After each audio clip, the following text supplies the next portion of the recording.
Bonjour. Quelle surprise, quel choc! Personne ne s'y attendait. Une tartufferie, une véritable mascarade indigne de ce pays. Christiane Taubira est super contente de finir première à une course où il n'y a qu'un coureur. La gauche devient vraiment pathétique après nous avoir fait rire durant toute cette campagne. C'est elle la vainqueuse. Quel suspense! On ne l'aurait pas parié. Donc, les supporters de Christiane Taubira ont voté pour elle. So what? Étant donné que les autres candidats ne s'étaient pas présentés à cette mascarade, elle aurait dû obtenir du 100%, puisqu'elle était la seule candidate déclarée. Ce n'est vraiment pas glorieux comme procédé pour essayer d'exister. Pas de pourcentage, des notes bien, assez bien, bien plus, assez bien plus. Le niveau en dit long, et c'est assez dramatique, sur la bizarrerie de ce simulacre de vote populaire de gauche. Que diraient les socialistes si la droite avait osé faire ce genre de mascarade? La présentation des résultats est grotesque et inappropriée. Les résultats d'un scrutin sont évidemment chiffrés.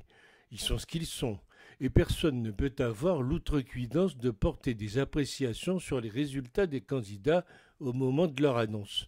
On n'est pas à l'école.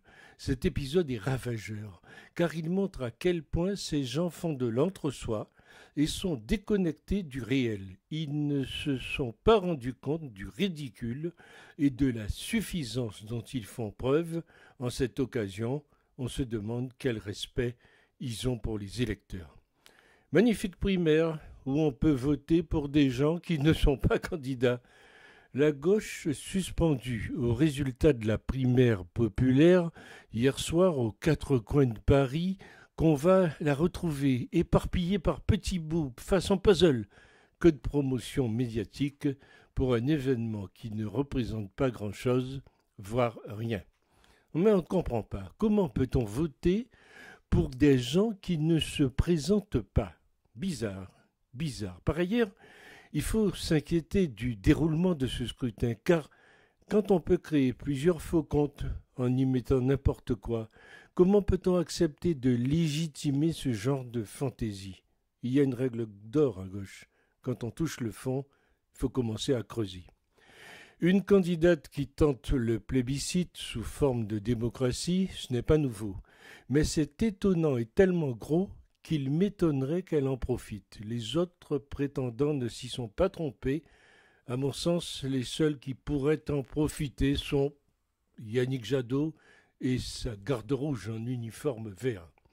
Après la victoire de Mme Taubira, on est en droit de réclamer un débat entre le triumvirat, Taubira, Mélenchon, Jadot, tout le monde ayant accordé leur violon sur tous les sujets, nucléaire, justice, police, prison, écologie, les grandes fortunes. Une prise de bec entre Mélenchon et Taubira pour prendre le leadership serait intéressante, surtout entre deux colériques dotés d'un talent oratoire digne d'un sociétaire de la comédie française. Où est-elle la gauche pour laquelle on votait par le passé? Il ne reste plus que des aveugles, des sourds et des excités, un électorat totalement incertain.